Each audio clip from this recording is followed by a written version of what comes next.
Bonjour, bienvenue dans ce tutoriel sur l'axiologie phénix. Je suis Vincent Cespedes et nous allons voir les 3 catégories psychosomatiques au jeu du phénix.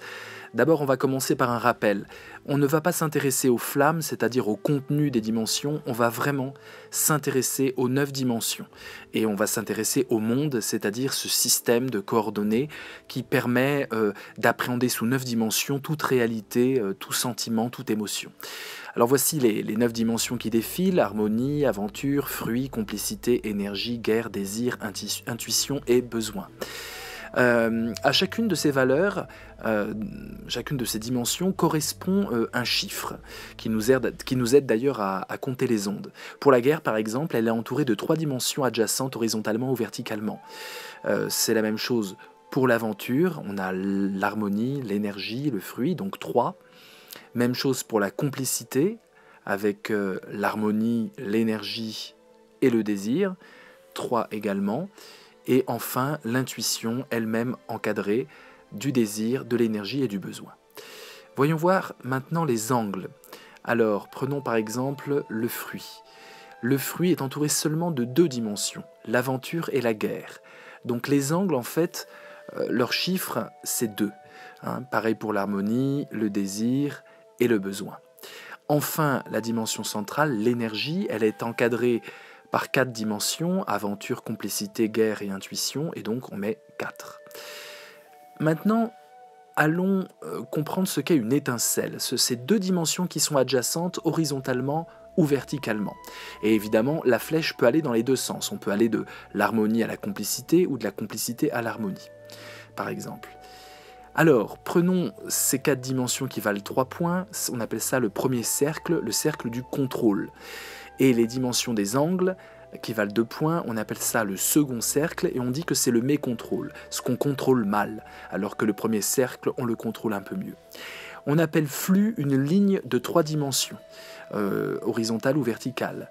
HDC, par exemple, HCD, c'est l'habitude, ça vient du passé. AEI, c'est l'instinct, c'est à l'instant.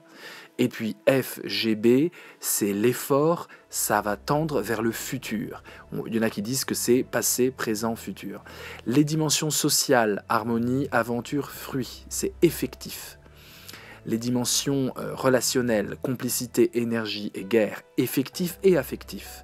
Et enfin les dimensions de l'intime, désir, intuition, besoin, c'est purement affectif. L'harmonie, on pourra ainsi dire que c'est l'habitude sociale, le fruit que c'est l'effort social, l'énergie que c'est l'instinct relationnel, le désir que c'est l'habitude intime, et l'intuition que c'est l'instinct intime. On croise en fait, et vous pouvez continuer pour la suite. Alors, ça c'est une boucle, c'est quand on peut faire un circuit fermé de dimensions. Et il y a 13 boucles sur le monde, en voici quelques-unes.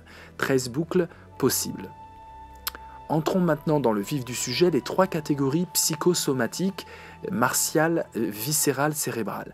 Regardez, je fais des flèches comme ça, sur ce cercle-là, et l'énergie comme ça, c'est-à-dire qu'on est polarisé sur le 3, c'est comme si on était attiré sur les dimensions du premier cercle. Cette configuration-là, on appelle ça le martial. C'est la catégorie martiale. On parle de martial contrôlé quand il y a cette attirance sur les dimensions du premier cercle. Et lorsqu'au contraire il y a une répulsion à partir des dimensions du premier cercle, lorsqu'on fuit les 3, on parle toujours de martial, mais c'est un martial qui est hors contrôle. La catégorie martiale a deux sous-catégories, le martial contrôlé et le martial hors contrôle.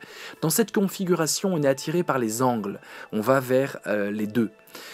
Et on fuit l'énergie. Cette catégorie-là, on appelle ça le cérébral.